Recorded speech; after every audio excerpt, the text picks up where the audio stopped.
बच्चों good morning है। अब हम कर रहे हैं section B. Section B 10th class के लिए है। ज़रा अच्छे से देखिएगा बेटा। साइक्लोपेंटेन का सूत्र इसमें पूछा है। हर क्वेश्चन के आपको 3 नंबर मिलने हैं, ठीक है। अब 3 नंबर में इसने 2 पार्ट्स में इसको डिवाइड किया है। साइक्लोपेंटेन का सूत्र, प्रोपेन का सूत्र और उसकी इलेक्ट्रॉन बिंदु संरचना। जैसे कि आपको पता लग रहा है बिंदु संरचना के लिए सबसे अधिक पॉइंट होंगे बेटा, ठीक है। और ये सूत्र और ये सूत्र इन दोनों के ही सेम नंबर होंगे। चलिए अब देखते हैं क्या क्या हमें लिखना होगा इसमें। साइक्लोपेंटेन नाम है इसमें पेंटेन। पेंटेन हम सबको पता है, पेंटेन मतलब 5। क्या 5 होने चाहिए बेटा इसके अंदर? 5 इसके अंदर हमारे पास कार्बन होने चाहिए, ठीक है। अब यहाँ पर आ रही है बात पेंटेन की बेटा, और वो भी साइक्लो। तो सी हमारे पास 5, 1 2 3 4 5 साइकिल बनानी है बेटा हमें इसकी। मतलब हम इसको थोड़ा सा साइकिल में लिखेंगे। ऐसे हमने इसको साइकिल में लिख दिया, राइट। उसके बाद हर एक सी की 4 लाइनें होनी चाहिए। देखो बन गई, हर सी के पास 4 लाइनें आपको दिख रही हैं, ठीक है। 4 लाइनें बन गई ना बेटा।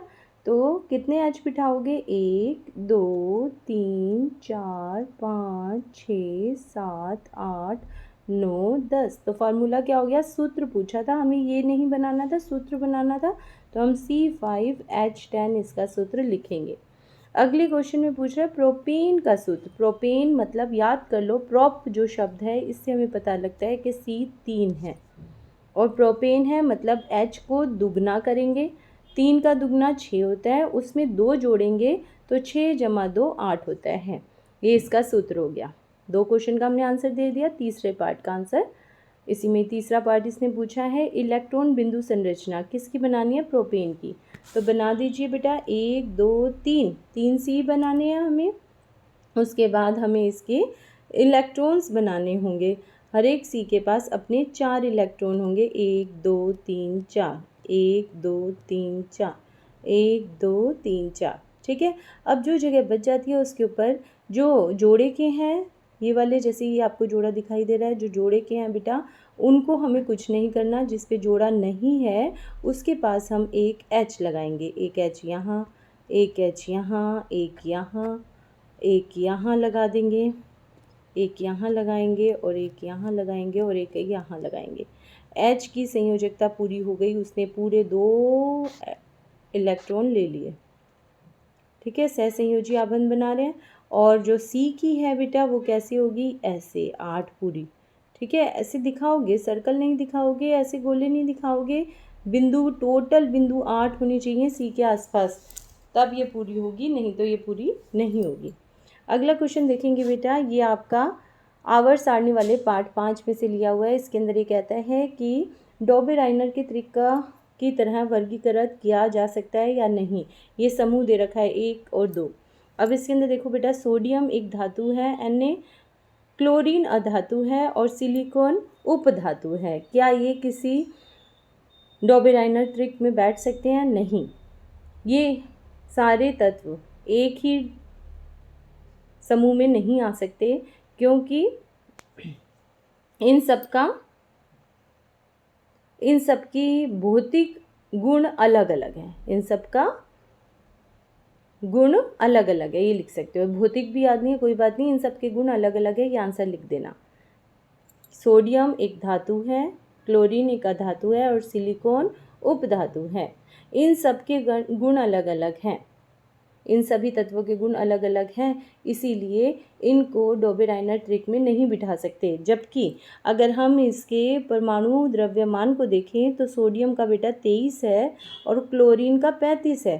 23 और 35, डॉबे-राइनर का त्रिक यही कहता है कि पहले और तीसरे को यदि जमा किया जाए, उनके परमाणु द्रव्यमान को जमा किया जाए तो बीच वाले के परमाणु द्रव्यमान के बराबर आना चाहिए। 23 और 35 को यदि मैं जमा करती हूँ तो मेरे पास आता है 58 आंसर। और 58 का आधा करूँ, इन दोनों को जमा करके 2 से भाग भी करना है। औसत की बात करते हैं ना, 2 एकम 2 और यहाँ पर आ गया 29। अब ये देखा, सिलिकॉन का करीब 28 है। हिसाब से बन जाना चाहिए था, लेकिन ऐसा नहीं होगा। कारण ये है कि इन सब के गुण अलग अलग हैं। दूसरा एग्जाम्पल देखते हैं, इसमें कहता है बेरिलियम, मैग्नीशियम और कैल्शियम, दिखाई दे रहा है सभी को, बेरिलियम, मैग्नीशियम और कैल्शियम ये सारी धातु हैं। अब ये हो सकते हैं, ठीक है, ये हो सकते हैं क्योंकि ये सभी, ये लाइन लिखनी है आपको, ये डॉबेराइनर त्रिक में आ सकते हैं क्योंकि इन सभी के गुण समान हैं। अब बात करते हैं कि इनकी परमाणु द्रव्यमान का औसत चेक करते हैं। तो बेरिलियम का देखो 9 है और कैल्शियम का 40 है। 40 और 9 को जमा किया 49 बनता है। 49 को 2 से भाग किया तो मेरे पास आंसर आएगा 24.5 के करीब, ठीक है। और 24.5 नियर अबाउट मैग्नीशियम 24 के बराबर है। तो ये वाली बात सिद्ध हो जाती है सेकंड वाले के साथ। आगे चलते हैं बेटा। नेक्स्ट, तत्वों के आधुनिक आवर्त सारणी में समूह और आवर्तों की संख्या कितनी कितनी है। तो समूह इसके अंदर 18 होते हैं, 18 समूह होते हैं और 7 आवर्त होते हैं। अगला है, आधुनिक आवर्त सारणी में तत्वों के परमाणु आकार और धात्विक गुण किस प्रकार परिवर्तित होते हैं। बेटा जो आधुनिक सारणी है कुछ इस तरह से, आप सबको पता है 1 है, फिर 2 है समूह, उसके बाद यहाँ बीच वालों को छोड़ देते हैं और हम फिर 13 से बात करते हैं, 13, 14, 15 और ऐसे करके 18 तक हमारे पास चला जाता है, ठीक है। 18वां यहाँ हीलियम होता है, ऐसे चला जाता है। तो अगर हम ये कह रहे हैं किसी समूह में ऊपर से नीचे जाने पर परमाणु आकार और धात्विक गुण में क्या होता है। जब हम ऊपर से नीचे आते हैं बेटा तो परमाणु का आकार बढ़ जाता है, परमाणु का आकार बढ़ जाता है, ठीक है। अब ये नेक्स्ट में पूछ रहा है किसी आवर्त में बाएं से दाएं, उल्टे हाथ की तरफ से सीधे हाथ की तरफ जाएं तब क्या होगा, परमाणु का आकार बेटा घट जाएगा और धात्विक गुण भी घट जाएंगे, ठीक है। अगला क्वेश्चन, क्या होगा जब किसी पुष्प के परागकण उसी पुष्प के या उसी जाति के दूसरे पुष्प के वर्तिकाग्र पर स्थानांतरित होते हैं। तो हम सभी को पता है इसको क्या कहते हैं बेटा, परागण बोला जाता है। इस संपूर्ण क्रिया को समझाइए, ठीक है। तो इस क्रिया को हमें समझाना है। इसका क्या मतलब होता है, इसका मतलब है कि अगर यहाँ पे चित्र बना के समझाओगे तो बहुत अच्छा रहेगा बेटा। 3 नंबर का क्वेश्चन है। चित्र नहीं बना सकते तो आप अपने शब्दों में लिख के आ सकते हो। मैं आपको चित्र बना के समझा रही हूँ। ये मेरे पास है इसका वर्तिकाग्र स्त्री केसर भाग फूल का, और ये क्या है, ये इसका पुंकेसर भाग है। इसमें से परागकण उड़कर कहाँ आ गए, वर्तिकाग्र पे आ गए, ये इसने बोला है। क्या होता है जब किसी पुष्प के परागकण उसी पुष्प के या उसी जाति के दूसरे पुष्प के वर्तिकाग्र पर स्थानांतरित हो जाते हैं, स्थान ले लेते हैं आके, तो वहाँ से क्या शुरू होती है बेटा, एक नलिका शुरू होती है। ये नलिका कहाँ से कहाँ तक जाती है, ये नलिका वर्तिका से होती हुई, ये वर्तिका है, ये डंडी जो होती है पतली, वर्तिका से होती हुई कहाँ पर जाती है, अंडाशय तक जाती है, ठीक है। या अंडाशय से जाकर वहाँ पर किससे मिलती है बेटा, ये अंडाशय में जाके बीजांड से मिलती है, ठीक है। हाइड्रा और यीस्ट में मुकुलन क्रिया में अंतर क्या है। हाइड्रा और यीस्ट की बात की है बेटा, इसमें क्या अंतर है। हाइड्रा के अंदर आप सबको पता है 2 तरह से इसके अंदर जनन हो सकता है। नंबर 1 इसके अंदर मुकुलन विधि हो सकती है, ठीक है, और नंबर 2 इसमें पुनरुद्भवन हो सकता है। यीस्ट एक बार मैं बना के आपको दिखाती हूँ बेटा। देखो हाइड्रा कुछ इस तरह का था, याद करोगे याद आ जाएगा। ये कह रहा है ऐसे हाइड्रा है ये, तो हाइड्रा में मुकुलन विधि कुछ इस तरह से नया मुकुल शुरू हो जाता है, जबकि यीस्ट के अंदर उसी से चिपका हुआ अलग बनता जाता है, ठीक है। तो इन दोनों में क्या अंतर है ये हमसे पूछा गया है। अब ये इसके अंदर अंतर हम सबको दिखाई दे रहा है क्या, जो हाइड्रा होती है उसमें सिर्फ एक ही, ये बहुत सारी कोशिकाओं का बना है। देखो कितनी बड़ी बड़ी कोशिकाएं होंगी, क्योंकि इसकी अलग से आपको ये दिखाई दे रही है ना, पूंछ सी दिखाई दे रही है, ठीक है, इसमें से कुछ निकलता हुआ। तो ये कैसा होगा, बहुकोशिक है। और जबकि यीस्ट जो होता है वो एक कोशिकीय होता है। एक कोशिका के अंदर से मुकुलन लगता रहता है, एक के पीछे एक एक एक एक चिपकता रहता है। इसमें सिर्फ एक मुकुल तैयार होगा और वो मुकुल भी थोड़े दिनों बाद अपने जनक को छोड़ देगा, ठीक है। तो हाइड्रा के अंदर क्या होता है बेटा, हाइड्रा के मुकुलन, जो मुकुलन होता है वो बहुकोशिकीय होता है। दूसरी बात, धीरे धीरे मुकुल अपने जनक को छोड़ देता है, जबकि यीस्ट के अंदर मुकुलन जो है ये प्रक्रिया एक कोशिकीय जीव में हो रही है और जितने मुकुल होते हैं वो चिपके रहते हैं अपने जनक कोशिका से। ठीक है, अगला क्वेश्चन, आकृति के लिए विद्युत परिपथ में निम्नलिखित को ज्ञात कीजिए। ये आकृति आपको दे रखी है बेटा, इसमें क्या क्या दिया हुआ है, 4 ओम प्रतिरोध दे रखा है, दोनों सिरों के मध्य विद्युत धारा है। ठीक है, आकृति से ज्ञात करना है हमें 4 ओम प्रतिरोध के दोनों सिरों के मध्य विद्युत धारा को ज्ञात करना है। चलिए, कोई मुश्किल नहीं है बेटा। यहाँ पर आपको जो दिखाई दे रहा है पहले देख लीजिए, ये 4 ओम लिखा हुआ है, विद्युत धारा यहाँ से जा रही है, अब ये विद्युत धारा यहाँ तक वापस आ रही है, इसके बीच में कुछ और भी प्रतिरोध लगे हुए हैं। अब ये प्रतिरोध कैसे लगे हुए हैं, ये दोनों पाशव क्रम में लगे हैं। जब पाशव क्रम में लगे होते हैं, इसका नाम अगर मैं दे दूँ 1R1 दे देती हूँ। पाशव क्रम में इसको कैसे जोड़ेंगे हम, इसको कुछ इस तरह से जोड़ते हैं, 1R1 1/8 जमा 1/8। कितने 8 जमा कर रहे हैं हम, 1/8 2 बार जमा कर रहे हैं, तो 1/R1 मेरे पास हो गया 2/8, 2 हो गए ना, और ये बन गया 1/4।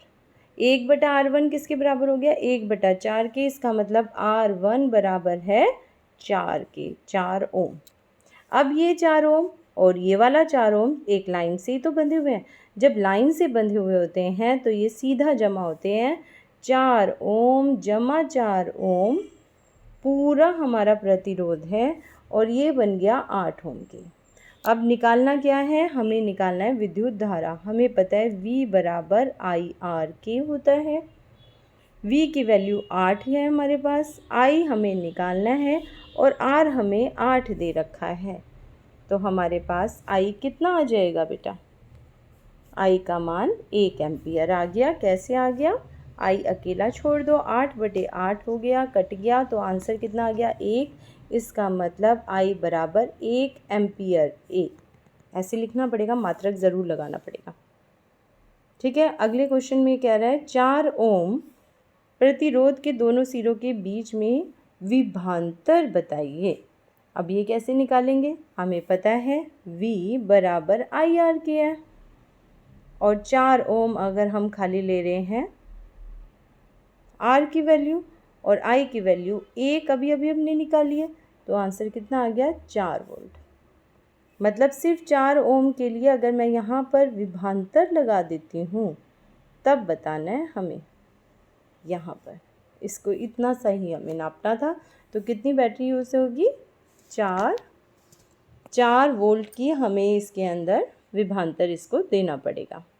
आगे चलते हैं, जैव आवर्धन क्या है ये बताना है हमें। यदि किसी झील में पानी में DDT का सांद्रण 0.2 ppm हो तो निम्नलिखित आहार श्रृंखला में किस जीव को इसका सांद्रण सबसे अधिक होगा, अपने उत्तर का कारण स्पष्ट कीजिए।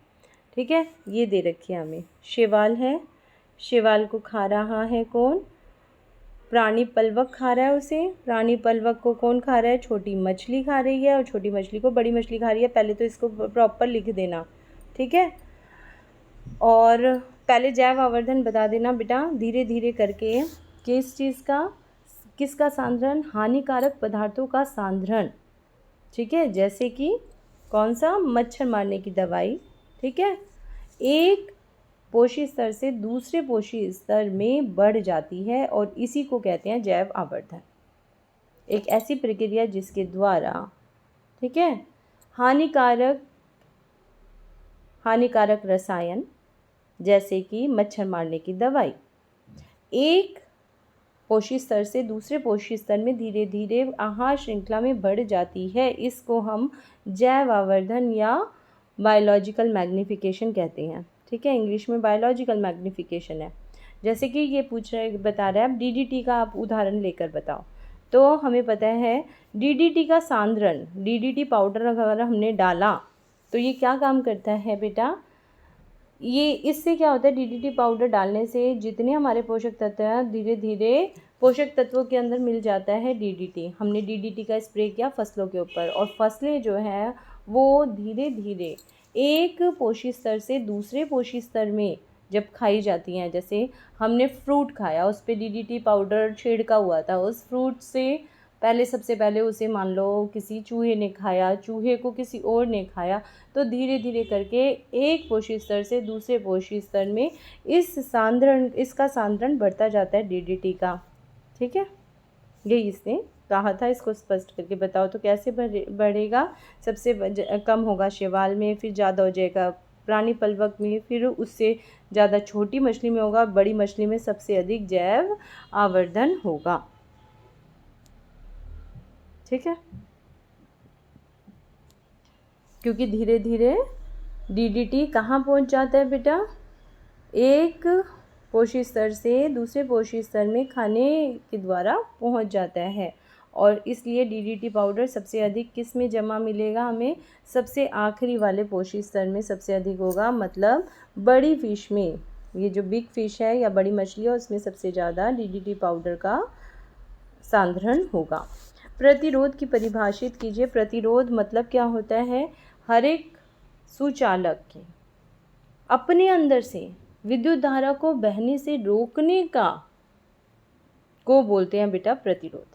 ठीक है, रोकने के गुण को बोला जाता है प्रतिरोध। तो किसी सुचालक की अपने अंदर से विद्युत धारा को प्रवाहित होने से रोकने के गुण को ही प्रतिरोध कहते हैं। ठीक है, कौन रोक रहा है बेटा, सुचालक रोक रहा है, कोई भी चालक। ठीक है, एक ऐसा गुण भी बता सकते हो, एक ऐसा गुण सभी चालक का जो अपने अंदर से विद्युत धारा को बहने से रोकता है, उसको हम प्रतिरोध कहते हैं। और इसका ऐसा ही मात्रक ओम होता है, जैसे कि अभी पिछले वाले क्वेश्चन में हमने किया था। जूल का ऊष्मीय सिद्धांत क्या है, जूल का तापीय नियम क्या कहलाता है, ये पूछ रहा है। तो तापीय नियम क्या कहता है, तापीय नियम ये कहता है, सबसे पहले तो इसका फॉर्मूला याद कर लेना, H बराबर है I/2 RT, या फिर IR की जगह मैं V लिख सकती हूँ, तो इसमें आ गया IVT। या फिर और क्या यूज़ कर सकती थी, अगर मुझे और V में चेंज करना होता तो मैं इसको करती V/2 T/R। ठीक है, ये इसके 3 फॉर्मूले हैं। अब इसको ही बता दो, HI/2 RT के बराबर है। इसका मतलब जो तापीय प्रभाव है, ठीक है, या तापीय ऊर्जा है, H तापीय ऊर्जा है ना ये, तो तापीय ऊर्जा समानुपाती है विद्युत धारा के वर्ग के, पहली बात। ठीक है, और तापीय ऊर्जा क्या है बेटा, तापीय ऊर्जा समानुपाती है किसके, प्रतिरोध के। बस ये लिखकर, और एक और लिख सकते हो कि तापीय ऊर्जा समय के भी समानुपाती है, जितना अधिक समय लगेगा उतनी अधिक तापीय ऊर्जा होगी। अगला क्वेश्चन है बेटा, विद्युत लैंप के तंतुओं के निर्माण में टंगस्टन का ही प्रयोग क्यों किया जाता है बेटा, क्योंकि जो टंगस्टन है उसके अंदर उसका जो गलनांक होता है वो बहुत अधिक होता है, इसीलिए वो तंतु जल्दी से टूटता नहीं है। अगर गलनांक कम होगा तो तंतु पिघल जाएगा। तो विद्युत लैंप में तंतु के निर्माण के लिए टंगस्टन का प्रयोग होता है, क्योंकि इसका गलनांक बहुत अधिक है। किसी तार का प्रतिरोध उसकी अनुप्रास्थ काट के क्षेत्रफल के परिवर्तन के साथ किस प्रकार परिवर्तित होता है। तो अनुप्रास्थ काट के क्या होता है बेटा, अनुप्रास्थ काट के अनुक्रमानुपाती होता है। ये कैसे मुझे याद आया बेटा, आप सबको भी याद आ गया होगा, क्योंकि R जो होता है बेटा वो किसके, लंबाई के तो समानुपाती होता है, लेकिन अनुप्रास्थ काट के क्षेत्रफल के व्युत्क्रमानुपाती होता है। ठीक है, तो इसने यही पूछा था कि क्षेत्रफल के साथ किस प्रकार परिवर्तित होता है। यदि क्षेत्रफल को बढ़ा दिया जाता है तो R कम हो जाता है, प्रतिरोध कम हो जाता है, और क्षेत्रफल को कम कर दिया जाता है तो प्रतिरोध बढ़ जाता है, ये लिखना है। अगला क्वेश्चन है, घरेलू विद्युत परिपथ में श्रेणी क्रम संयोजन का उपयोग क्यों नहीं किया जाता। घरेलू परिपथ जब हम बनाते हैं तो श्रेणी क्रम का यूज़ नहीं करते, जैसे एक कमरे की लाइट, फिर दूसरे कमरे की लाइट, फिर तीसरे कमरे की लाइट। इसके अलावा यदि हम देखें कि एक कमरे के अंदर भी बहुत सारे आपके स्विच लगे होते हैं बेटा, है ना, बहुत सारे बल्ब लगे हुए होते हैं, हर एक बल्ब से एक एक तार आती है वापस, स्विच बोर्ड में, है ना। फिर दूसरी तार जाती है दूसरे बल्ब के पास, फिर तीसरी तार जाती है पंखे के पास। एक ही तार के अंदर नहीं लगा होता सब कुछ, के पंखे की भी वही तार है और बल्ब की भी वही तार है। ऐसा क्यों नहीं होता बेटा? क्योंकि यदि एक चीज़ ख़राब होगी तो सारी चीज़ें ख़राब हो जाएंगी। एक चीज़ के अंदर अगर लाइट नहीं जा रही होगी तो सारी चीज़ें ख़राब हो जाएगी। इसके अलावा दूसरी बात क्या है कि अगर हम ऐसे श्रेणी क्रम में ना जोड़ देंगे इनको तो क्या होगा, इससे प्रतिरोध भी बहुत अधिक बढ़ जाएगा और विद्युत धारा कम हो जाएगी। अच्छा, अगला क्वेश्चन है बेटा, नेक्स्ट क्वेश्चन पे चलते हैं। अगला क्वेश्चन है मटर के पौधे का। मटर के पौधे के लिए लंबे पौधे टीटी और बोने पौधे स्मॉल टी का प्रयोग किया गया है। एक कर संकरण बनाया गया, पहली पीढ़ी बनाई गई, ठीक है। जबकि F2 पीढ़ी में लंबे सभी लंबे मिले और F2 पीढ़ी में लंबे और बोने दोनों ही प्रकार के पौधे प्राप्त हुए। अब उत्तर दीजिए, इस प्रयोग में प्रभावी और अप्रभावी लक्षण कौन से हैं। सबसे पहली बात, जब भी ये पेपर में आए टी की बात कर रहे हैं तो हमेशा आपको संकरण करके दिखाना है, बना के दिखाना है। तो दो ऐसे इन टी का आपको संकरण दिखाना है, इसको मिलाओ, इसको मिलाओ, दूसरे वाले को पहले वाले से, दूसरे वाले को फिर दूसरे वाले से, और यहाँ पर ऐसे दिखाएंगे सभी लंबे पौधे हैं लेकिन इनकी जीनोटाइप कैसी है, इस वाले टी से अलग है, ठीक है। ये बन गए हमारे पास, ये हो गई इसकी पहली पीढ़ी, यहाँ पे लिख देना F1 पीढ़ी। अब हम F2 पीढ़ी बनाएंगे इसी के अंदर से। इसी के हमें क्या लेने हैं, ये लिया हमने, कौन सा बना था हमारे पास, capital T small T, capital T small T, ये दो बने थे ना हमारे पास। इन दोनों का संकलन करा दो, पहले से दूसरे से, फिर पहले से दूसरे से, फिर पहले से और फिर दूसरे से। तो हमारे पास आया ये दोनों बड़े, एक बड़ा एक छोटा, एक बड़ा एक छोटा, और उसके बाद दोनों ही छोटे आए, ठीक है। तो इसके अंदर लंबे पौधे बने 3 और बोना पौधा बना 1, लेकिन ये अलग है लंबाई में और ये जीनोटाइप में अलग है। अब क्वेश्चन पूछ रहा है इस प्रयोग में प्रभावी और अप्रभावी लक्षण कौन से हैं। तो इस प्रयोग में प्रभावी लक्षण हमेशा बड़े वाला होगा, कैपिटल टी प्रभावी लक्षण है और स्मॉल टी जो है वो अप्रभावी लक्षण है, ठीक है। अगला, F2 पीढ़ी में फिनोटाइप और जीनोटाइप अनुपात क्या होगा। फिनोटाइप देखने में कैसे होंगे, सभी लंबे, 3:1 रहेगा, 3 लंबे होंगे और 1 बोना होगा। जबकि जीनोटाइप में पहले वाला अलग था, 2 एक जैसे थे फिर और 1 अलग था। नेक्स्ट क्वेश्चन पे आओ, एकल संकरण और द्विसंकरण क्रॉस के में मेंडल के मुख्य प्रेक्षण क्या रहे थे। तो इसके अंदर भी ऐसे ही बना के दिखाना बेटा। और उसके बाद उसने क्या देखा था, उसने ये देखा कि अगर मैं एकल संकरण कराता हूँ, एक ही सिर्फ गुण को लेके चलता हूँ, तो उसके अंदर जो प्रभावी लक्षण है वो दिखाई देता है, ठीक है। अच्छा, अब बात करते हैं द्विसंकरण। द्विसंकरण के अंदर हमें जब ने 2 लेके चले थे, द्विसंकरण क्रॉस कराया था, तो उसके अंदर कुछ अप्रभावी लक्षण भी दिखाई दिए थे, ठीक है। अगला क्वेश्चन देखते हैं। हमारे पास 2 नियम थे बेटा, वो नियम भी इसके साथ आप लिख सकते हैं। तो बेटा अगले क्वेश्चन की तरफ चलते हैं। लास्ट क्वेश्चन क्या कहता है वो देख लेते हैं। एक छात्र है, उसने ड्राइंग बोर्ड पर सफ़ेद कागज़ की शीट रख दीजिए। उस पे कागज़ के बीच में एक छड़ चुंबक रख दी और फिर चुंबक के चारों ओर एक समान रूप से लोह चूर्ण छिड़कता है। इसके पश्चात वह ड्राइंग बोर्ड को धीरे से थपथपाता है, जिससे लोह चूर्ण एक प्रकार के पैटर्न से व्यवस्थित हो जाते हैं। आपको पता है, अगर मैंने शीट ली और नीचे से, पेपर के नीचे आपने करके देखा होगा, अगर एक चुंबक रख देते हैं तो क्या होता है बेटा, चुंबक के चारों तरफ ऐसे करके पैटर्न बन जाता है पेपर के ऊपर, ऐसे। ये सारे जो लोहे का चूर्ण होता है वो इस पैटर्न में आपको लगा हुआ दिखाई देगा। कैसे, हर एक पे मैं बताती हूँ कैसे दिखाई देगा। मान लो ये लोहे का चूर्ण है, ये बिंदु बिंदु में जो दिखा रही हूँ बेटा, ये देखो, ये डॉट्स के रूप में ऐसे ऐसे लगा हुआ आपको दिखाई देगा। तो ये पैटर्न क्यों बना, क्यों ये कारण हुआ, तो ये पैटर्न, ये व्यवस्था क्यों हुई बेटा, लोहे का चूर्ण एक बल का अनुभव करता है, वो बल कहाँ से लग रहा होता है? चुंबकीय प्रभाव के कारण ये बल लग रहा होता है। और जहाँ जहाँ चुंबकीय प्रभाव की लाइनें होती हैं वहाँ पर ये व्यवस्थित हो जाता है। चुंबकीय प्रभाव क्षेत्र जहाँ पर होता है उस प्रकार से ये व्यवस्थित हो जाता है। ये रेखाएं जिन पर लौह चूर्ण व्यवस्थित होता है क्या दर्शाती हैं? तो ये रेखाएं चुंबकीय प्रभाव क्षेत्र दर्शाती हैं।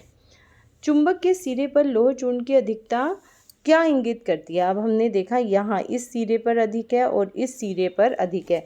जहाँ पर अधिक चूर्ण चिपक जाता है, ये छड़ चुंबक है ये बीच में, ठीक है, इसके ऊपर यहाँ पर लोहा ज़्यादा चिपका हुआ है, यहाँ पर लोहा ज़्यादा चिपका हुआ है। जहाँ लोहा ज़्यादा चिपका हुआ है इसका मतलब वहाँ पर चुंबकीय शक्ति अधिक है। तो इसका मतलब दोनों किनारों पर, दोनों सिरों पर चुंबकीय शक्ति अधिक है। लास्ट क्वेश्चन है, चुंबकीय क्षेत्र रेखाओं के 2 गुण लिखिए। तो चुंबकीय क्षेत्र रेखाएं जो हैं वो सिरों पर सबसे अधिक होती हैं और चुंबकीय क्षेत्र रेखाएं कहाँ पे बनती हैं? चुंबकीय क्षेत्र रेखाएं हमेशा कभी भी एक दूसरे को नहीं काटती हैं बेटा। ये जो चुंबकीय क्षेत्र रेखाएं हम बनाते हैं ऐसे बनाते हैं, कभी भी हम ऐसे नहीं बनाते, काटती हुई नहीं बनाते, ठीक है। चुंबकीय क्षेत्र रेखाएं कभी भी एक दूसरे को नहीं काटती हैं। अगर मैंने यहाँ बनाने की कोशिश की, जैसे ये चुंबक है और इसके पास मैं क्षेत्र रेखाएं बना रही हूँ ऐसे, तो ये एक दूसरे को कभी नहीं काटेंगी। ये चुंबकीय क्षेत्र रेखा है, ये याद रखनी है। चुंबकीय क्षेत्र रेखाएं नॉर्थ से साउथ निकालनी है, एन से एस की तरफ जाती हुई दिखाएंगे, नीचे भी एन से एस की तरफ जाते हुए दिखाएंगे। अंदर कैसे होगा? अंदर उल्टा हो जाएगा बेटा, एस से एन की ओर दिखाएंगे। यहाँ से जो निकलेंगी वो भी कैसी निकलेंगी? सीधी सीधी दिखाना। यहाँ से जो निकलेंगी वो भी कैसी होंगी? वो भी एन से निकलती हुई दिखाना और एस की तरफ आती हुई दिखाना। तो मुझे उम्मीद है आप सबको पेपर अच्छे से समझ आ गया होगा। पेपर को अच्छे से पढ़ो बेटा, मोस्ट इम्पोर्टेंट आपका ये प्रैक्टिस पेपर है।